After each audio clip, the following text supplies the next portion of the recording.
so upset. Tennessee made me lose my rest. Everybody knows about Mississippi, goddamn. Alabama's got me so upset. You will not be able to stay home, brother. You will not be able to plug in, turn on, and cop out. You will not be able to lose yourself on Skag and skip out for beer during commercials because the revolution will not be televised. The revolution will not be televised. The revolution will not be brought to you by Xerox in 4 parts without commercial interruptions. The revolution will not show you pictures of Nixon blowing a bugle and leading a charge by John Mitchell, General Abrams, and Spiro Agnew to eat hog maws confiscated from a Harlem sanctuary. The revolution will not be televised. The revolution will be live. If you're good at something, never do it for free. In a capitalist society, this is the golden rule. Profits must rise forever, so everything must be profitable, no matter how wonderful or how horrible. There must be a good show, and what show is greater than that of Black Death? And no, I'm not talking about the plague, although after recent sickening events began to reach a fever pitch, so to speak, that old famous outbreak did see its time in the spotlight. No, I'm talking about a different kind of Black Death. I'm talking about Brayla Stone, Oluwatoyin Solo, Tamir Rice, Philando Castile, Sandra Bland, Tony McDade, Breonna Taylor, Bailey Reeves, and a million other names. If you are good at something, you never do it for free. And sometimes it feels like Black people sure are good at dying. And since it ain't free, someone is paying, and someone is getting paid. But who is it? It's confusing when you think about it. We had a year of intense and still ongoing insurrection and protest in defense of Black lives and against the oppression of Indigenous, Latin, and Black immigrants at the mercy of ICE, and at the center of much of the former, a rallying cry of Black Lives Matter. But what we've seen is a lack of progress and in fact an active backward slide further into fascism as a response. The organization Black Lives Matter has been rocked by local chapters distancing themselves from a group that has shown themselves to be little more than capitalists making a quick buck off the pain of the families they claim to want to represent and bring change for, to the tune of a cool 60 million last year alone. This is an essay on the commodification of Black Death. Not just Black Death, about the commodification of Blackness in general. But after the last year of tension with the police and the trial of Derek Chauvin going on right now, the topic seems to have grown relevant. A malignant tumor on a movement that some have been too afraid to acknowledge. Who's getting paid? It's not who you think. So let's begin. Let me tell you a story.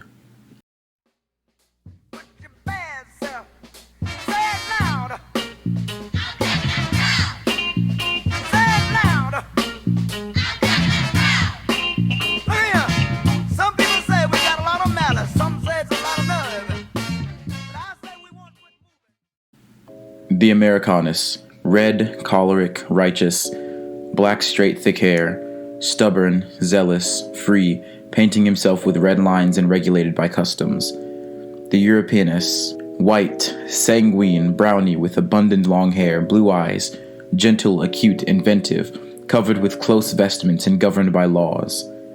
The Asiaticus, yellow, melancholic, stiff, black hair, dark eyes, severe, haughty, greedy, covered with loose clothing and ruled by opinions.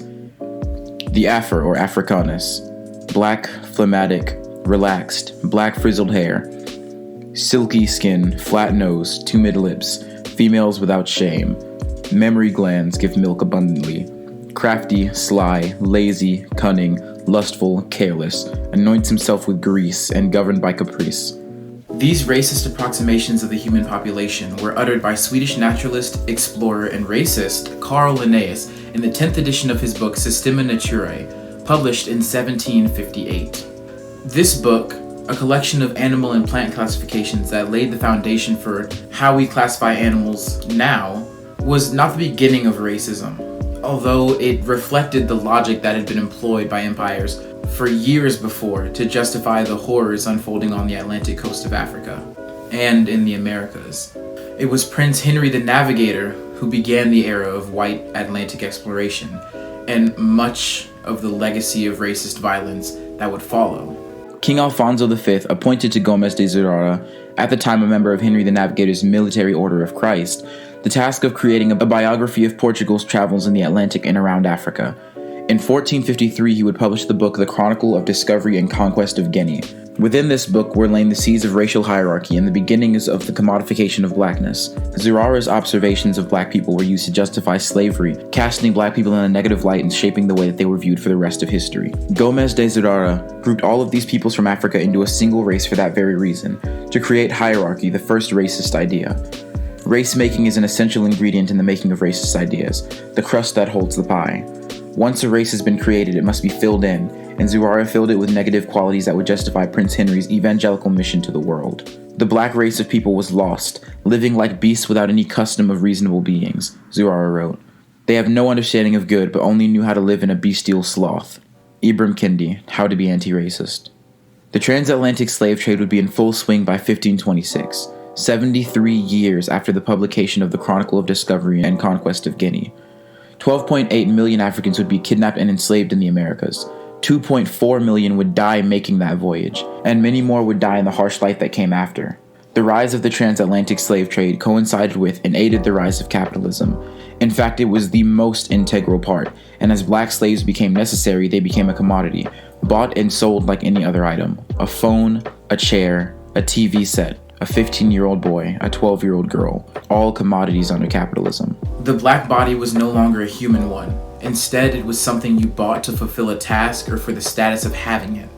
Ghanaian slaves were of high quality, luxury, expensive, the prettiest of the Negroes.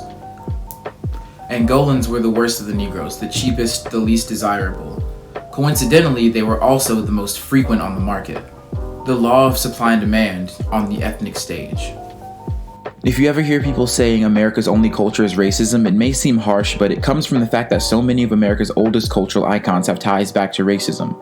Dr. Seuss, Walt Disney, Aunt Jemima, the police, the U.S. Marshals, the Constitution, and other founding historical documents. In the rising hyper-capitalist state America would become, nothing was more important than property. And the most important property, to the point that most of America, Wall Street, the South, the White House, was built by them, was enslaved human labor, and everything reinforced that dichotomy.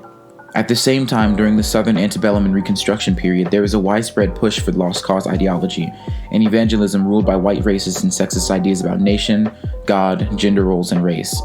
That's a later discussion, though. The Harlem Renaissance would ignite amid a slew of Southern black people fleeing violence, lynchings, and racism, and heading north from 1910 to 1920.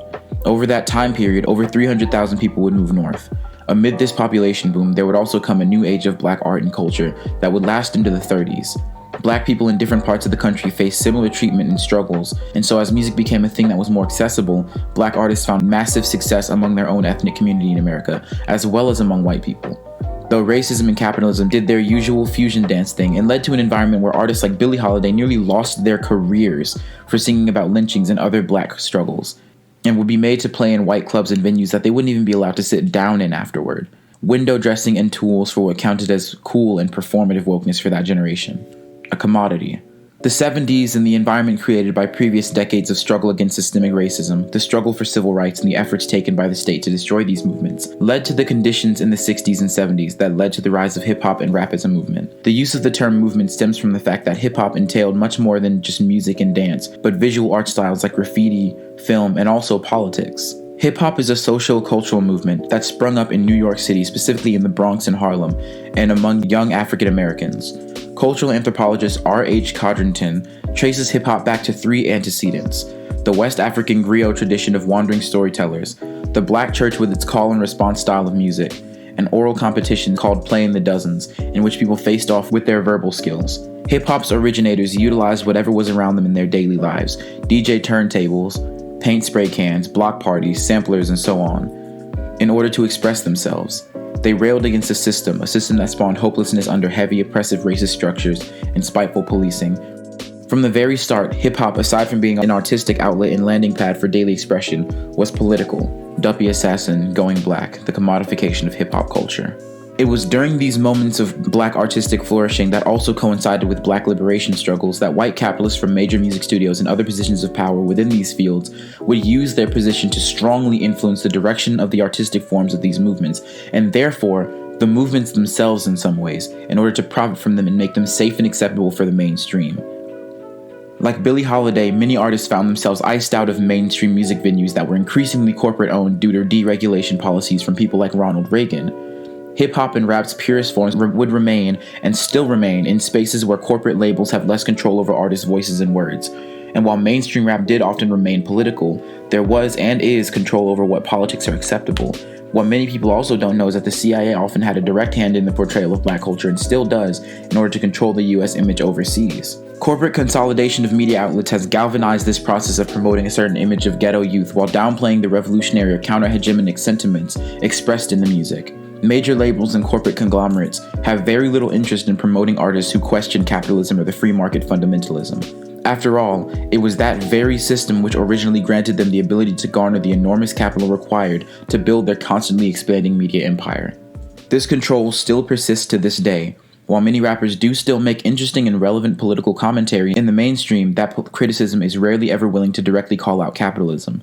Much of what is in the mainstream of rap and hip-hop today is very materialistic, uplifting and worshipping commodities, material wealth, and pushing a culture of flaunting wealth and success among a generation increasingly beginning to become disillusioned to that message. While black creators who benefit from the system use their blackness as a shield to deflect broader class criticisms and analysis. At the same time that rap was undergoing its birth and transformation into capitalist appropriate commodity, white politicians as well as black ones on the right were decrying rap as a symptom of cultural decay, demonizing it, and those who enjoyed it as delinquents, gangsters, and thugs, all while ignoring and actively stomping out its real origins as political and socioeconomic commentary. The tough on crime era and our favorite girl boss Hillary Clinton and other politicians imagined super predators dominated the white imagination of what rappers and black people were. But more legitimate concerns about the sexism and misogyny presented in rap were co-opted by forces who weren't actually interested in critically examining that actually quite valid and significant analysis, or pushed aside for being too radical feminist. Thus, while congressional attacks were pummeling rap music for degrading lyrical content and demeaning music videos, the same politicians were simultaneously passing laws which facilitated the crystallization of apolitical, socially devoid gangster rap into mainstream pop culture.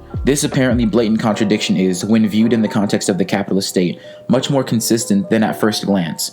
The political establishment sought to promote corporate consolidation and media monopolization, thus limiting public space for dialogue and debate in the hip-hop community, which in turn allowed them to pursue the preferable path of blaming the victims for society's woes, avoiding an uncomfortable and possibly incriminating dialectical analysis which would address the root cause, namely the dominant political and economic system that perpetuates many of the social blights expressed in rap music. Politicians attacked the youth, and especially black and Latino youth, for problems that plagued urban communities long before rap music hit the scene. Along with this, as a result of rap and hip-hop being sanitized of anti-capitalism for the benefit of capitalism, came white people who began to embrace aspects of black culture and appropriate it.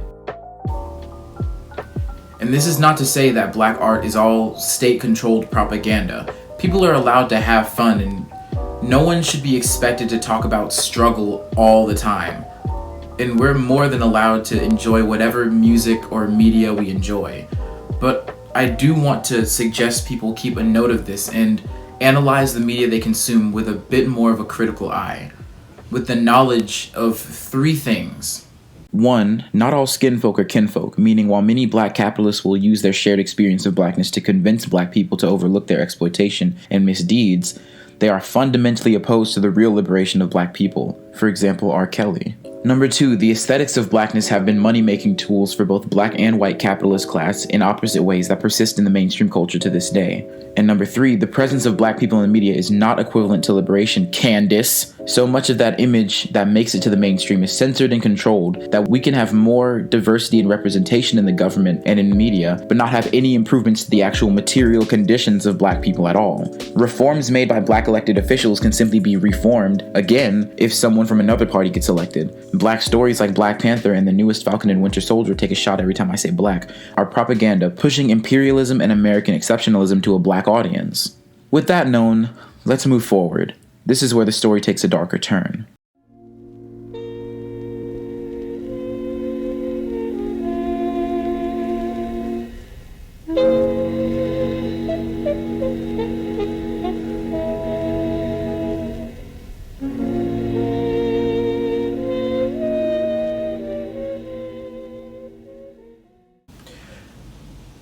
I will not shoot myself in the head, and I will not shoot myself in the back, and I will not hang myself with a trash bag.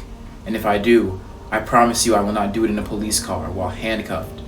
or in a jail cell of a town I only know the name of because I have to drive through it to get home. Yes, I may be at risk, but I promise you, I trust the maggots who live under the floorboards of my house to do what they must to any carcass more than I trust an officer of the law of the land to shut my eyes like a man of God might, or to cover me with a sheet so clean my mother could have used it to tuck me in. When I kill me, I will do it the same way most Americans do it. I promise you, cigarette smoke or a piece of meat on which I choke, or so broke I freeze. In one of these winters we keep calling the worst.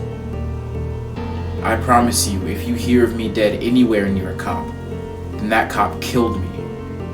He took me from us and left my body, which is, no matter what we've been taught, greater than the settlement a city can pay a mother to stop crying, and more beautiful than the new bullet fished from the folds of my brain.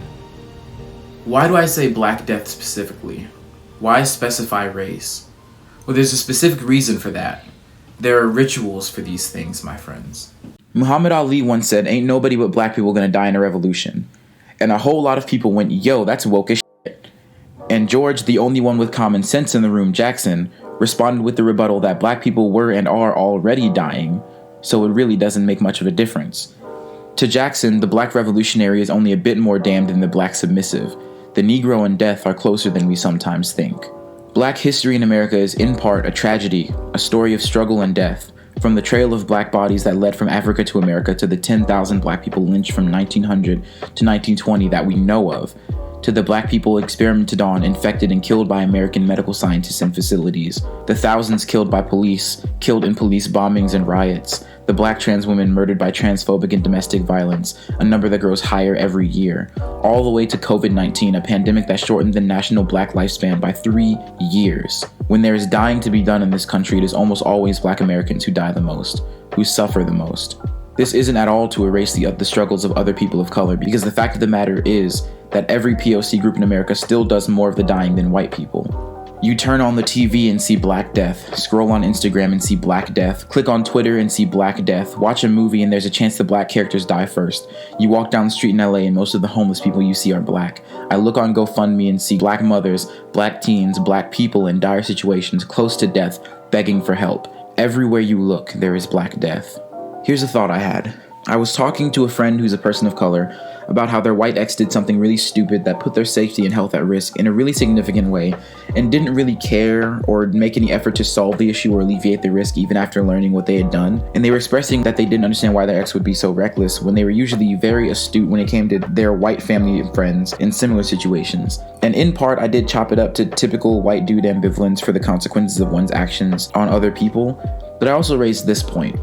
So much of the imagery that we see and that white people especially see of people of color are very dehumanizing images of suffering, criminality, or death, to the point that for many white people, they're probably more used to seeing a video of a black man being shot to death by police on TV than they are of seeing black people in real life and interacting with us. And again, this isn't just a black thing, but I think in some way the idea that they could be harming my friend by putting their safety at risk didn't even cross their mind, in part because the imagery of brown and black people in a state of physical distress, pain, or dead is so common that they'd become desensitized to the real human cost of their actions, which is how the racist Eurocentric view of history that we're taught in school is structured already. You know the numbers. 10 million enslaved people brought from Africa, 1 million dead of famine in India due to England, 2 million dead in Vietnam at the hands of the racist intent of the US government, 2 million black bodies at the bottom of the Atlantic, trapped between home and hell forever. But the stories of those people, the cost, the real weight of that many lives shattered is never made known, not by the power that caused it at least. They don't really get to tell their stories, and even if they do, they must be acceptable and profitable for the capitalist class, no matter how grim. What's another battered or broken brown body to a white man who's bathed in those images since birth? What's another black body that's dead to a white society built on top of those graves? To many white minds, Black Death is a tragedy the same way a broken toy is one. A tragedy. What is a black man choking out "I can't breathe" to a cop who's heard it 17 times in the past? What is the significance of Black Death to a police department that participates in it daily? And just a quick aside, speaking about people of color being able to express the way that these historical events have had personal effects on their lives, a channel that I really admire and respect, Luna Oi, posted a video where she talks about the way that the Vietnam War personally impacted her family, and I think it's one that's extremely important for people to watch and internalize and care about. It's a very important watch, especially for people who don't understand the real cost of the Vietnam War for Vietnamese people and what it took for them to gain their liberation. It wasn't until the weight of George Floyd's death, until the pain, the sadness, and the rage were made known, that people en masse began to understand that Black Lives Matter. They had to be forced to see the weight of those deaths, the real cost, in order to understand and empathize with it. But even then, there are those who simply watch those videos for trauma porn, scrolling and sharing videos of Black people dying for some sick kick and not showing any solidarity. I don't remember the specifics of the scenes, but the sinking feeling remains. There was the subtle kick of adrenaline that quickened the tempo of my heart and set the engine of my imagination going, churning out scenarios in which I was stopped on the street or shot in my home. I considered my overwhelmingly white Brooklyn neighborhood and tried to recall how many Black people I had seen that day, wondering if they at any point felt targeted, if they were also sitting fearful and panicked in their homes. There is by now so much footage of Black deaths, so many videos, that the details have become blurry to me. Who reached for something? Who had hands in their pockets? Who gestured? Who slowly stepped forward? Who raised their arms in the air? The particulars are inconsequential or dangerous to the extent that they are used to explain away brutality, as though the victims were somehow at fault in their own executions. And yet they remind us that these were specific people killed within specific circumstances, not just names on a list or symbols of a movement we call out say their names, but doing so can become more reflexive than reflective. Maya Phillips, New York Times. But empathy kills capitalism, and like an immune system purging an infection, the racist system has antibodies to protect against this kind of infection.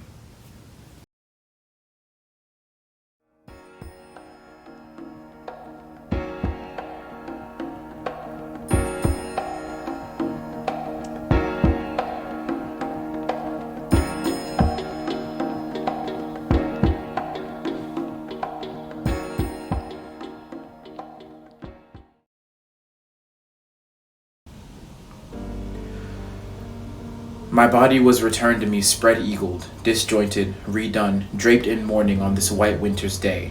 The Negro is an animal. The Negro is bad. The Negro is wicked. The Negro is ugly. Look, a Negro. The Negro is trembling. The Negro is trembling because he's cold. The small boy is trembling because he's afraid of the Negro. The Negro is trembling with cold, the cold that chills the bones. The lovely little boy is trembling because he thinks the Negro is trembling with rage. The little white boy runs to his mother's arms. Maman, the Negro's going to eat me. The white man is all around me.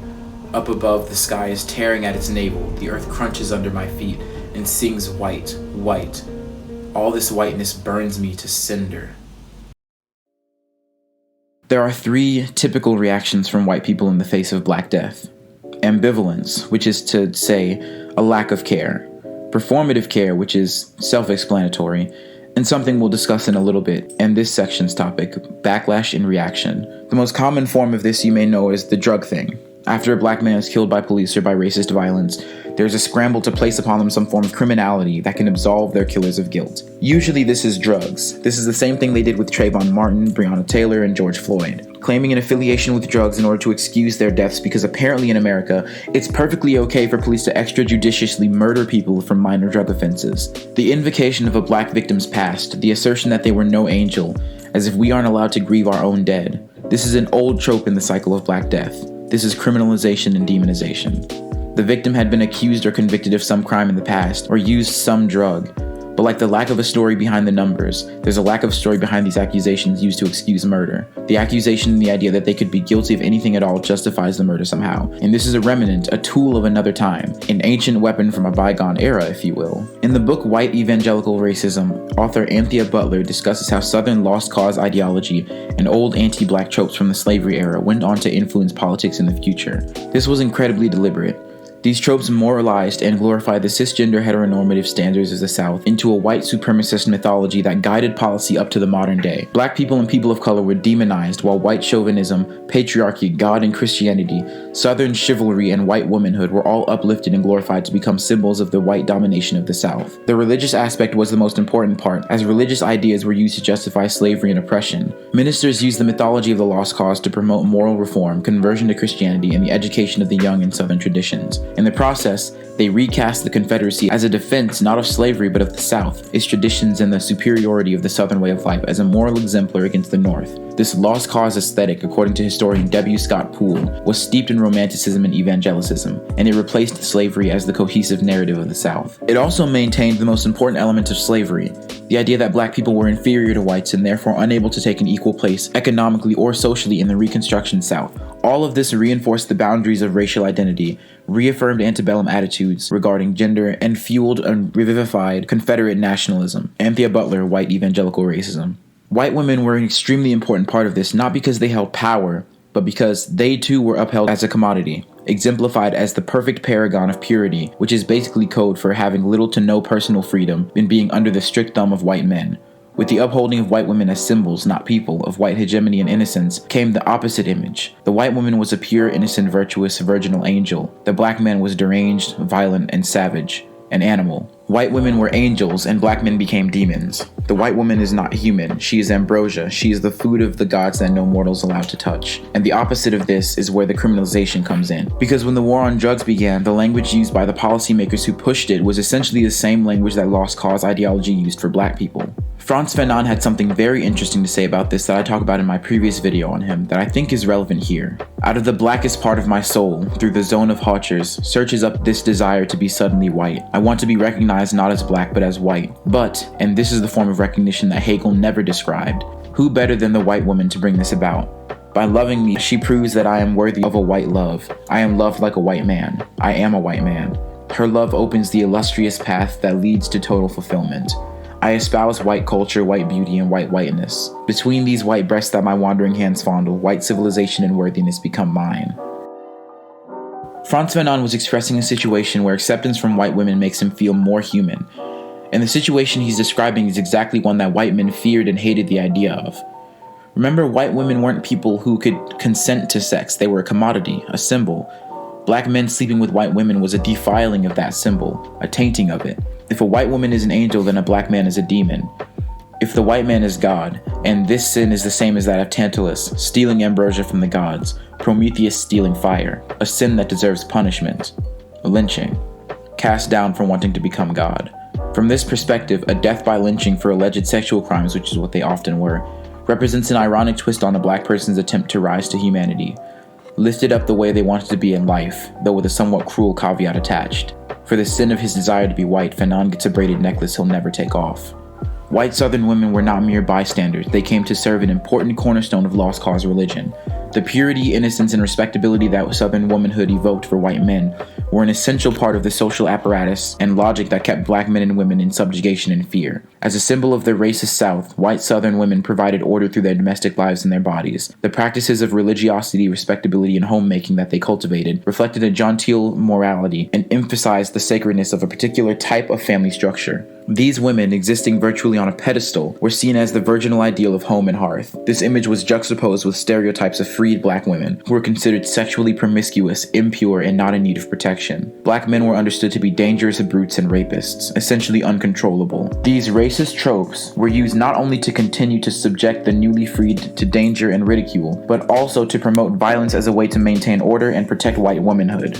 Anthea Butler, White Evangelical Racism. But here's the more interesting question. If the white woman is an angel and the black man is a demon, if the white man is God, what is a black woman? Fanon has another quote from Black Skin, White Mask that I think may be important here. So here I was, poet of the world. The white man had discovered poetry that had nothing poetic about it. The soul of the white man was corrupted, and as a friend who taught in the United States told me, the blacks represent a kind of insurance for humanity in the eyes of the whites. When the whites feel they've become too mechanized, they turn to the coloreds and request a little human sustenance. At last I'd been recognized. I was no longer a non-entity. On the surface, this quote could simply be talking about the way white people use black culture when they want to experience it.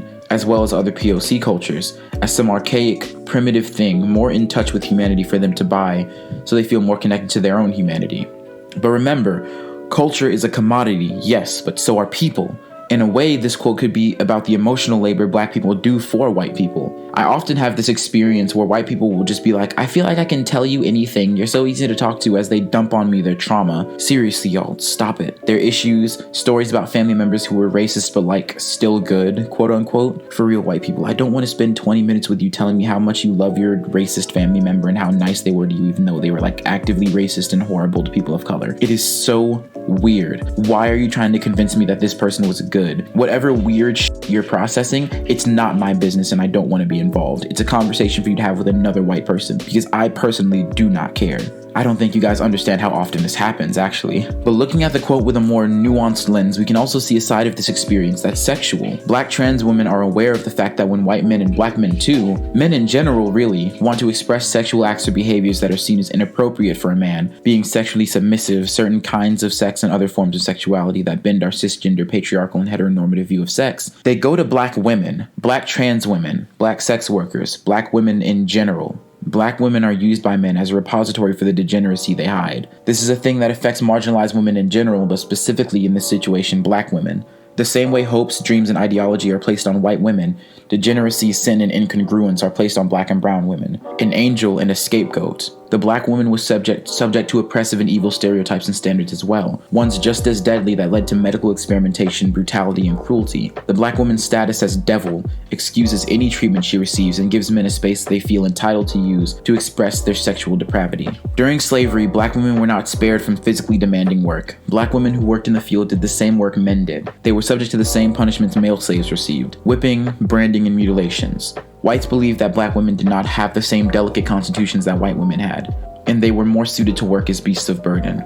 Sojourner Truth's speech at the Women's Suffrage Convention in 1851 is often referenced because she had to bare her breast to silence those who questioned whether she was actually a woman. During her speech, Truth compared her ability to work with that of any man, but pointed out that she was still a woman and believed women should have the rights of a man. White indentured women rarely worked in the field. When they did, it was usually as punishment. White colonists believed that only debased and degraded women worked in the field. The Violent State, Black Women's Invisible Struggle Against Police Violence, Michelle S. Jacobs. On top of this, slave owners would often sexually assault Black women whom they enslaved. If Black women are already automatically debased, dishonored, and devalued and disrespected, then the abuse, the uncleanness, and the tainting that white women experience during sex with Black men doesn't apply. Black women have no innocence, so of course cops like the slave owners they owed their badges to can sexually assault Black women and get away with it, sexually abuse trans women and not suffer consequences. A Black woman defends herself from a sexual abuser? How dare she when that's her role in society? Black men and women criminalized and demonized automatically by virtue of their race become acceptable targets for horrible treatment, because to be labeled impure, criminal, unvirginal, and sinful lessens the value of your life, because those labels are meant to dehumanize and make exploitation acceptable. It's okay the police killed him because he was no angel. It's okay she was abused or victimized. Look at what she was wearing. She was no virgin. The women most likely to be called fierce are also those most likely to be facing the greatest social risks. The same tired tropes always end up being trotted out: the angry Black woman, the sassy Latina, and so on. What we ignore is that those narratives inform how we view the women we claim to venerate. We think of Beyonce's feminism as fierce right up until she turns out to be a human being who loves her spouse more than the idea of the strong, independent woman who doesn't need a man. We adore Serena Williams until she's visibly angry while challenging a system that continually harasses her with drug tests and questionable calls from line judges. Then we think she's too angry and needs to calm down. They're warriors, but apparently not the right kind of warriors. Serena is castigated for her facial expressions during games, after games, when she talks about the sport at all, for responding to the sexism of referees, even for not being a good role model because she's too polite in her responses to sexism and racism in her sport. Hood feminism, Mikki, Kendall. People love to see Black women as aggressive or mean, but are one, primed to view them that way, and two, don't see the difference between a Black person, especially a Black woman, asserting her humanity and demanding the respect or defending herself, and an angry, mean, or irate or rude Black person. Asserting your humanity when you aren't supposed to have any is an offense itself, in all honesty. And Black women are constantly asserting their humanity and constantly committing this offense, because to many people, they don't have any humanity. Just another thing to keep in mind as I continue telling this story.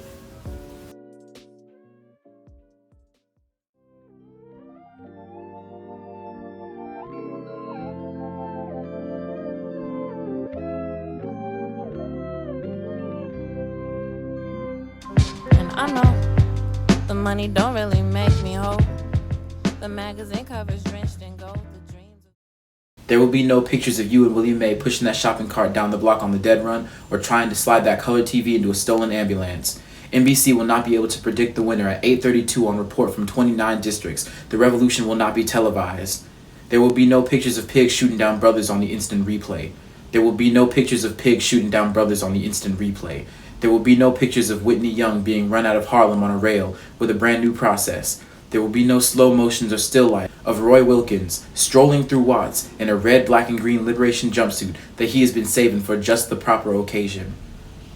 Green Acres, Beverly Hillbillies, and Hooterville Junction will no longer be so damn relevant, and women will not care if Dick finally got down with Jane or Search for Tomorrow, because black people will be in the street looking for a brighter day. The revolution will not be televised.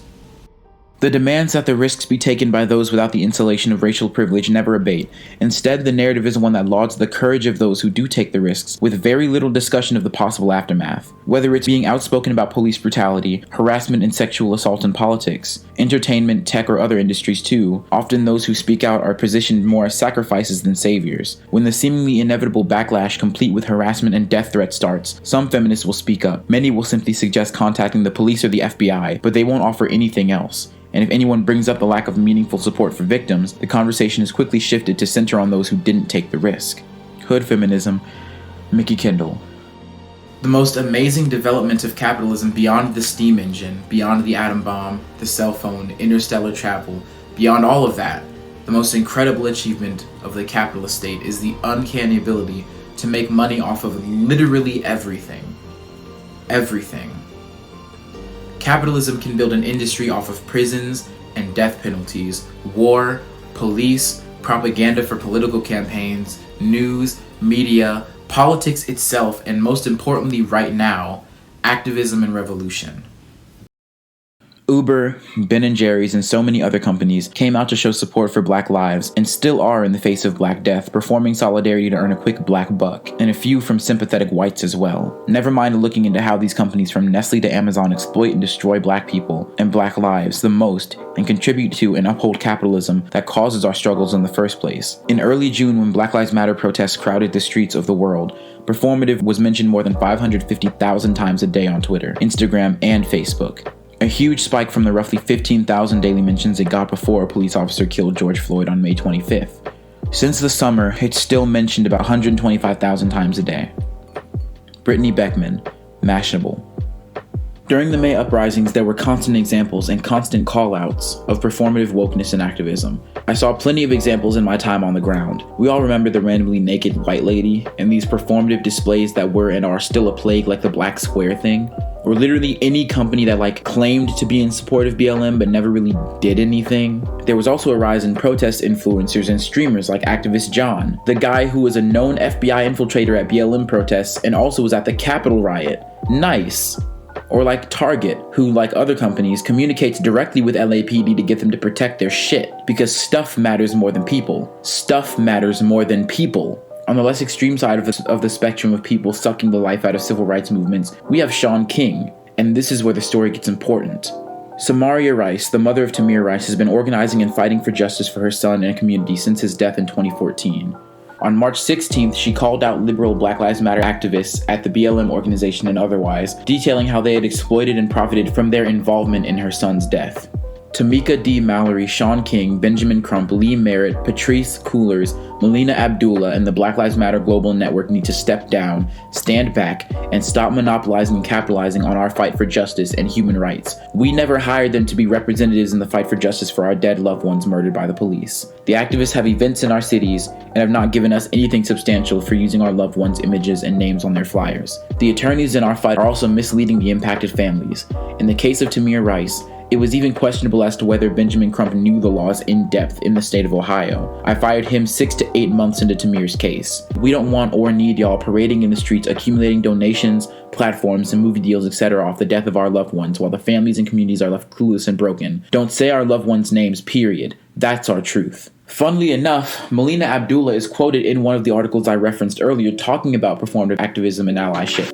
Melina Abdullah is quoted in one of the articles I referenced talking about performative activism and allyship. But all of this matters because it happens to fit exactly the description of how people react to black women. Samaria Rice is closer to the issue on the ground than many of these big-name activists like Shaun King. But when she tries to speak about issues with how activists are participating in the fight, she's treated like a broken, overly emotional mess. Like she's too emotional to know what she's talking about. Literally the same ways that men in patriarchy have silenced women talking about societal issues for decades.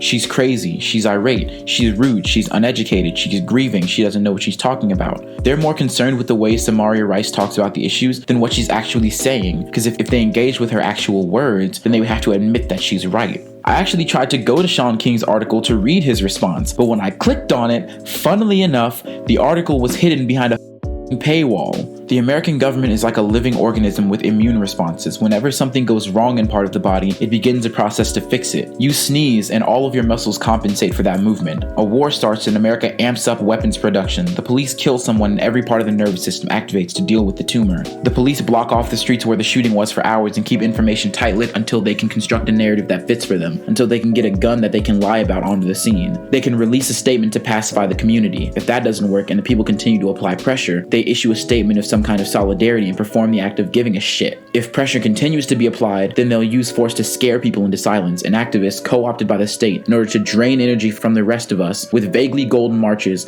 funneling of power and focus on voting and other things, rather than real grassroots organization and real changes to material conditions. Meanwhile, the state will investigate the state and decide that the state is innocent weeks in advance, which is why there's barricades going up before a verdict is even given during a trial. And when the public is justifiably upset about the whole thing, they shoot them back into submission. All the while, activists and organizations are making money, appearing on talk shows and in ads, while draining energy from the people on the ground. Weapons manufacturers are making bank off of police buying newer and scarier shit to deal with protests and riots. Politicians are signing bills to give them more money and power to do violence, while publicly condemning police violence. Companies are appropriating the imagery and symbolism and language of revolution, all the while police are still killing people and still getting newer and scarier shit to shoot people in submission when we get mad about it. And the names of the people they kill are suppressed in social media algorithms so people don't know, so a mass movement doesn't start again. This has become an industrial complex. At the same time, Hollywood talks about cancellations and diversity, creates films and shows where they misrepresent black experiences and history in order to fit a narrative that pacifies people, or create films like Black Panther that try to make American exceptionalism and imperialism palatable for black people, while stealing the work of black writers for their trailers without permission from their estate. Marvel. These two steps, violence and pacification, are two main moves for the state quelling protests of its failure to govern effectively. Like a parent who slaps and beats their child and then forces them to hug them afterwards. The state will shoot, maim, and kill protesters on one day, then use popular politicians and appropriate appointed activists in performative displays of solidarity to soothe the community after traumatizing it further. It's literally a cycle of abuse on a societal level. And black women who point this out, like Samaria Rice, get barred from their own movement, pushed to the side and silenced because what they're saying inconveniences and calls into question the power structures they exist in. That same demonization black women have faced bubbles right to the surface as soon as they're pressed, because if you question their authority, you fuck with their money. How you get closer to love, how you eliminate all your sadness when you opening up, how you make excuses for billionaires you broken up with, sunny niggas around me rolling up and smoking me up, because my rainforest cries, everybody dies a little, and I just wanna dance tonight. The revolution will not be right back after a message about a white tornado, white lightning, or white people. You will not have to worry about a dove in your bedroom, the tiger in your tank, or the giant in your toilet bowl. The revolution will not go better with Coke. The revolution will not fight germs that may cause bad breath. The revolution will put you in the driver's seat.